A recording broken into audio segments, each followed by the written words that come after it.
Assalamualaikum warahmatullahi wabarakatuh. Jumpa lagi di channel Mamang Kita, channel yang akan selalu berbagi seputar alam dan manfaatnya. Jika musim kemarau ya teman-teman, agar tanaman kita terjaga, berumur panjang, tetap subur, hijau, dan tidak gagal panen, berbuah lebat, berbuah banyak. Awas jangan sampai tanaman kita mati sia-sia dikarenakan musim kemarau. Rawatlah dengan cara memberikan nutrisi yang cukup, memberikan pupuk ya teman-teman, agar nutrisinya tercukupi, tanaman kita itu berumur panjang, kuat terhadap musim kemarau, hijau, subur rimbun, dan berbuah lebat. Di kesempatan video kali ini saya akan berbagi cara meracik atau membuat pupuknya untuk musim kemarau, paduan beberapa bahan yang saya akan gunakan, dan kegunaannya itu bisa diterapkan ke tanaman cabai, tanaman mentimun, tomat, sayuran, dan tanaman yang lainnya. Oke teman-teman, agar tidak penasaran menggunakan bahan apa saja yang saya akan buat atau yang saya akan racik, mari simak videonya sampai selesai. Bahan apa saja yang saya akan padukan, berikut cara dan langkah-langkahnya. Sebelum mempersiapkan bahan-bahan yang akan digunakan, persiapkan alas terlebih dahulu seperti ini menggunakan daun pisang ya teman-teman. Lalu bahan utamanya yang akan saya gunakan ini adalah tumbuhan ya teman-teman. Ini adalah daun kelor yang saya akan gunakan, lalu akan saya olah terlebih dahulu dari daun kelor ini, dan akan saya kombinasikan lagi menggunakan campuran bahan yang lainnya. Dan banyaknya yang digunakan sekitar setengah kilo ya teman-teman, skala kecil yang saya akan racik atau yang saya akan buat sekarang ini. Daun kelor bisa dimanfaatkan dijadikan pupuk, diracik, solusi di musim kemarau, agar tanaman kita berumur panjang, tetap subur, terjaga kesehatannya, juga membantu untuk merangsang tumbuhnya bunga agar tanaman berbuah lebat, berbuah banyak, mulus sampai panen. Dari daun kelor ini dikarenakan mempunyai kadar NPK yang sangat tinggi ya teman-teman dari daun kelor ini. Selain bagus untuk manusia, dijadikan obat-obatan tradisional dari daun kelor ini, sangat baik untuk dijadikan pupuk ya teman-teman. Nah, jika kesulitan mendapatkan daun kelor, bagi teman-teman bisa menggantikannya dengan buah pace atau daun jarak kosta ya teman-teman. Oke, sekiranya sudah selesai dengan tahap penyincangan seperti ini, dikarenakan saya akan memproses lanjut dengan cara dihaluskan lagi ya teman-teman dari daun kelor ini.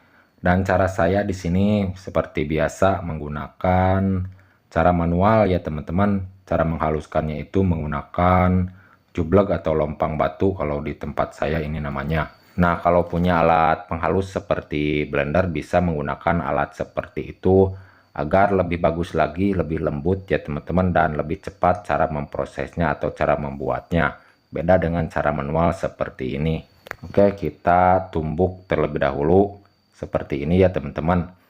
Mohon disimak cara dan langkah-langkahnya dan bahan-bahan yang akan digunakan agar tidak salah paham mengartikan isi video kali ini.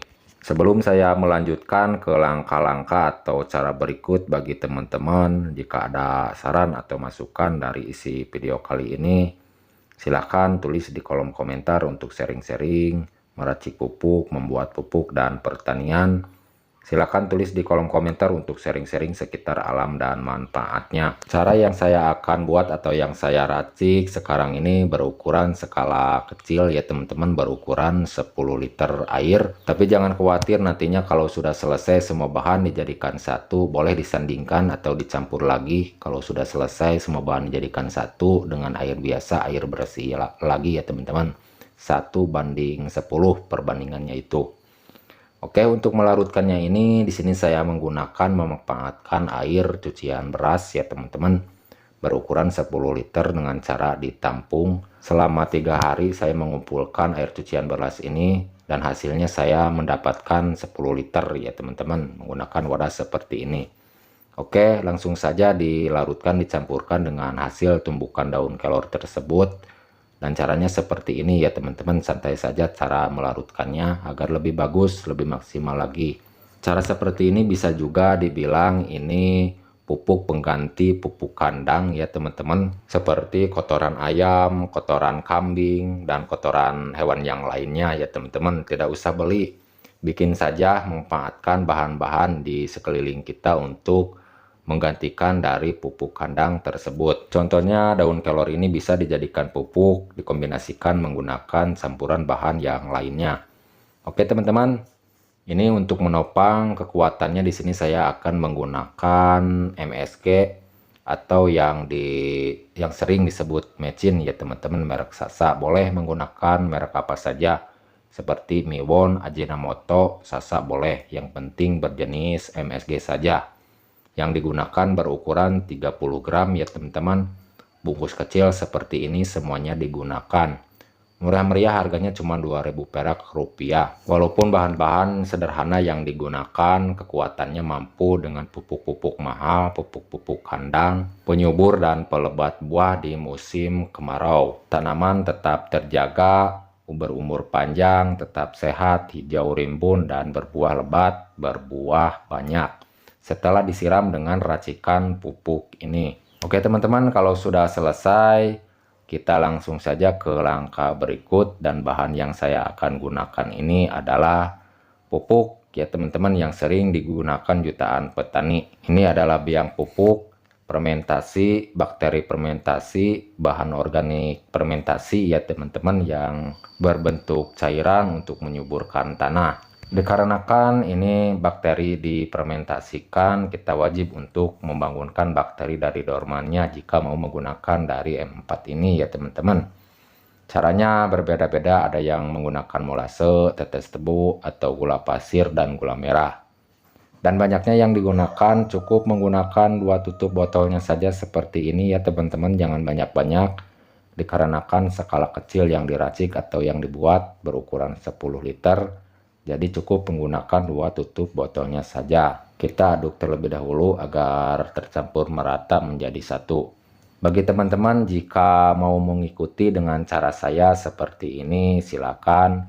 Tidak apa-apa, hanya berbagi saja pengalaman yang pernah saya coba membuat atau meracik untuk merawat tanaman di musim kemarau agar tetap terjaga kesuburannya, berumur panjang, berbuah lebat, mulus sampai panen. Dan seperti inilah ya teman-teman cara saya untuk membangunkan bakteri dari dormannya menggunakan gula merah atau gula aren sekitar 1/4 gandum, jangan banyak-banyak ya teman-teman. Dan caranya diiris terlebih dahulu seperti ini sebelum melarutkan menjadi satu agar mudah tercampur merata dengan air ya teman-teman. Harus diiris kecil-kecil terlebih dahulu seperti ini. Cukup menggunakan 3 bahan saja ya teman-teman, daun kelor, MSG dan M4, jadi pupuk pengganti pupuk kandang, penyubur dan pelebat buah khusus untuk musim kemarau. Dan jangan lupa fermentasikan terlebih dahulu sebelum digunakan selama 20 hari atau 2 minggu ya teman-teman, menggunakan wadah yang ada tutupnya, simpan di tempat yang teduh selama tahap fermentasi. Lalu untuk penyampurannya perbandingannya 1:10 ya teman-teman, untuk dikocorkan ke bagian akar sekelilingnya. Untuk cara menggunakannya, dosisnya disesuaikan saja secukupnya. Yang penting dengan rutin saja cara menggunakannya ya teman-teman, seminggu sekali dengan racikan pupuk ini. Oke, sekian penyampaian dari saya, semoga bermanfaat. Mohon maaf jika ada salah kata-kata. Sampai jumpa di lain video. Assalamualaikum warahmatullahi wabarakatuh.